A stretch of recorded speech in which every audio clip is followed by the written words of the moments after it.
এই চুলটা আমি ডোনেট করছি, হ্যাঁ, যারা ক্যান্সার পেশেন্ট রয়েছেন, যাদের চুল উঠে যায় কেমো দিলে, তার নতুন করে চুল গজাতে একটু সময় লাগে, তাদের জন্য আমি মনে করি এই কাজ মহান কাজ।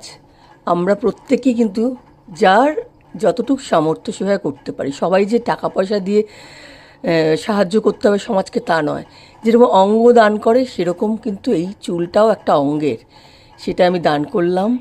দান মানে ডোনেট করলাম, মানে আমি চাই আমার যে যারা আর কি এই পেশেন্ট আছে আর কি, এটা বলতেও খারাপ লাগে সবসময় এই ক্যান্সার ব্যাপারটা, তো তারা যাতে তাদের মুখে যাতে হাসি ফোটে, তারা তো চুল উঠে যায়।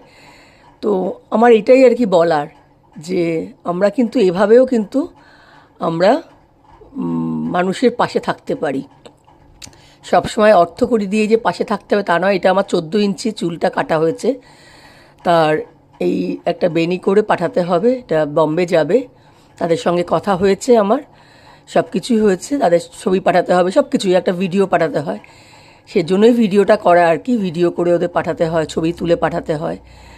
তো আমি চাইবো আপনারা সবাই যদি এরকমভাবে যদি সমাজের পাশে থাকতে পারেন খুব ভালো হয়। তো একটু থাকুন, তাহলে কি সমাজটা আরও ভালো হয়ে যাবে।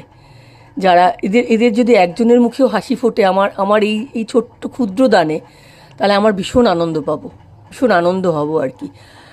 তো আমি বলবো অঙ্গ প্রত্যঙ্গ যেরকম দান করে সেরকম চুলও কিন্তু এরকমভাবে দান করা যায়। আসুন আমরা সবাই এই ব্রতী হই যে আমরাও থেমে থাকবো না, আমরাও কিছু না কিছুভাবে সাহায্য করে যাব।